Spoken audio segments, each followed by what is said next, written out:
بسم اللہ الرحمن الرحیم۔ السلام علیکم ناظرین کرام، جیسا کہ آپ کے علم میں ہے کہ جب سے مودی سرکار نے نیا شہریت بل متعارف کرایا ہے، اس نئے قانون پر تمام اقلیتیں سخت احتجاج کر رہی ہیں۔ تمام اقلیتوں کا کہنا ہے کہ پہلے مرحلے میں اس کا نشانہ مسلمان ہیں، لیکن بھارتیہ جنتا پارٹی ہندو توا کی دائی ہے اور مسلمانوں کو نشانہ بنانے کے بعد دیگر اقلیتوں کو بھی نشانہ بنائے گا۔ ناظرین کرام، بھارت کی سرکار نے عوام کی توجہ اس بل سے ہٹانے کے لیے پاکستان کے ساتھ لائن آف کنٹرول پر اشتعال انگیزی شروع کر دی ہے۔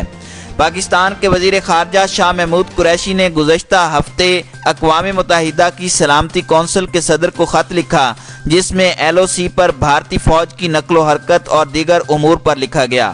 وزیر خارجہ نے سلامتی کونسل کے صدر کو لکھا ہے کہ بھارت نے لائن آف کنٹرول پر براہوس میزائل سے لیس ریجمنٹوں کو تعینات کر دیا ہے۔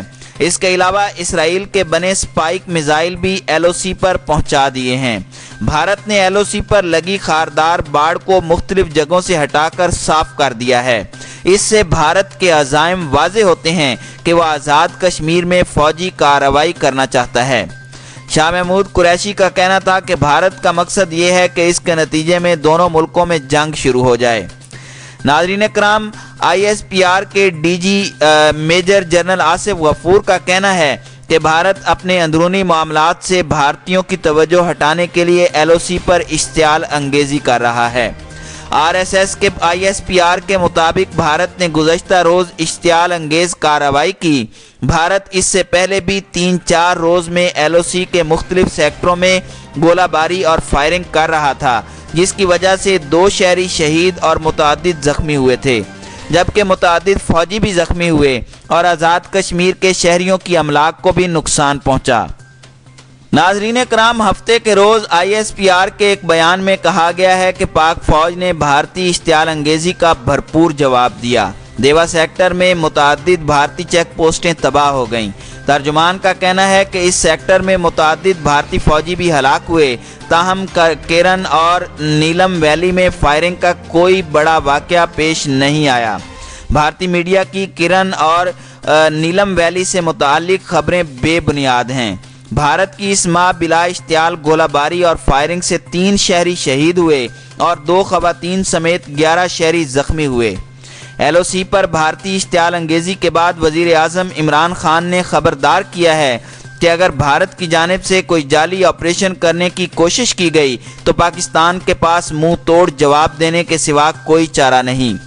وزیر اعظم نے کنٹرول لائن کی صورتحال اور بھارتی آرمی چیف جو اس ماہ کے آخر میں ریٹائر ہو رہے ہیں، ان کے اس بیان کے رد عمل میں یہ بیان دیا، جس میں بھارتی فوجی سربراہ جنرل بپن راوت نے کہا تھا کہ کنٹرول لائن پر حالات کسی بھی وقت کشیدہ ہو سکتے ہیں۔ عمران خان نے سماجی رابطوں کی ویب سائٹ ٹویٹر پر کہا کہ مودی حکومت کے گزشتہ 5 برس کے دور حکومت میں نسلی بالادستی کے شفاف نظریے ہندو توا کے سائے میں بھارت کا رخ ہندو راشٹرا کی طرف موڑ دیا گیا ہے۔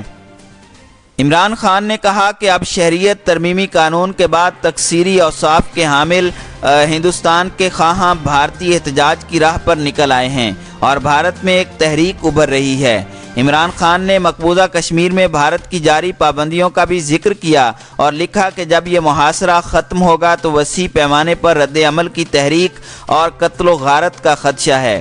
بھارت میں بڑھتے احتجاج کے ساتھ ساتھ پاکستان کے لیے بھی خطرہ بڑھ رہا ہے اور بھارتی آرمی چیف کے بیان سے ہمارے فالس فلیگ آپریشن سے متعلق خدشات کو مزید تقویت ملی ہے۔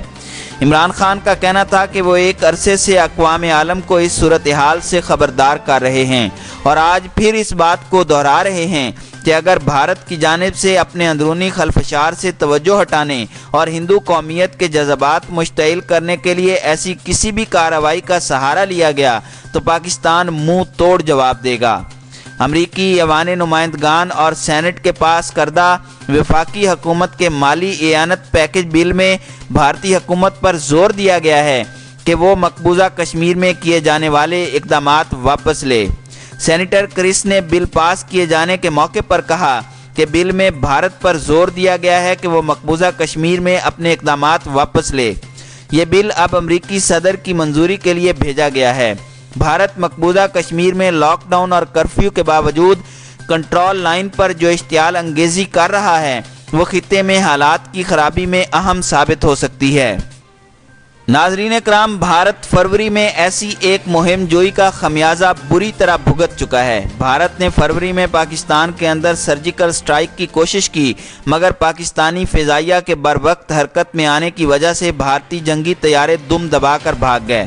اس سے اگلے روز بھارتی طیارے پھر کسی کارروائی کے لیے پاکستانی علاقے میں داخل ہوئے، جن میں 2 کو پاک فضائیہ نے مار گرایا، جبکہ بھارتی پائلٹ بھی پاکستان کے قبضے میں آ گیا۔ بھارت نے اس جوابی کارروائی کے بعد پاکستان کے 3 انتہائی حساس ترین علاقوں کو نشانہ بنانے کا منصوبہ بنایا، مگر پاکستان کو بروقت اس کی مخبری ہو گئی، جس پر پاکستان نے ایک ملک کے ذریعے بھارت کو کسی ایڈونچر کی صورت میں 3 گنا زیادہ بڑے حملے کی صورت میں جواب دینے کا پیغام پہنچایا، تو بھارت مزید کسی ایڈونچر سے باز رہا۔ ناظرین کرام، بھارت کو اس امر کو سمجھ لینا چاہیے کہ پاکستان بنانا ریپبلک نہیں بلکہ ایک میزائل بردار ایٹمی طاقت ہے، جس نے اپنی مسلح افواج کو جدید ترین ٹیکنیکل ہتھیاروں سے بھی لیس کر رکھا ہے۔ بھارت کسی غلط فہمی میں نہ رہے، پاکستان مقابلہ کرنا بھی جانتا ہے اور بھارت کو جواب دینا بھی جانتا ہے۔ پاکستان کو اقوام متحدہ اور اپنے دوست ملکوں کو اس صورتحال سے آگاہ کرنا چاہیے اور بھارت کو یہ واضح پیغام پھر پہنچا دینا چاہیے کہ بھارت کسی غلط فہمی میں نہ رہے۔ پاکستان جواب دینا بھی جانتا ہے اور بھارت اسے اچھی طرح جانتا ہے۔ پاکستان اس مقصد کے لیے سفارتی مہم شروع کرے۔ پاکستان منتخب نمائندوں کے وفود اس مقصد کے لیے بھیجے، جن میں خارجہ امور کے ماہرین بھی ان کے ساتھ ہوں، جو دنیا کے اہم ملکوں کو بھارت کے حربوں، کشمیریوں سے روا سلوک اور بھارت کی جنگی تیاریوں کے حوالے سے آگاہ کریں۔ اسی طرح پاکستان سلامتی کونسل میں یہ معاملہ اٹھائے تاکہ اقوام عالم کے سامنے اصل حقائق آ سکیں۔ اسی طرح پاکستان اقوام متحدہ کے انسانی حقوق کے ادارے میں مقبوضہ کشمیر میں بھارت کے ظلم و وحشت کا معاملہ اٹھائے اور اس ادارے پر زور دے کہ وہ اپنے وفود مقبوضہ وادی میں بھجوائے، جو بھارت کے ظلم و ستم کو اپنی آنکھوں سے دیکھ سکیں۔ ناظرین کرام، ایک بھرپور سفارتی مہم کے ذریعے ہی پاکستان اپنا دفاع اور کشمیریوں کی حالت اظہار دنیا پر واضح کر سکتا ہے۔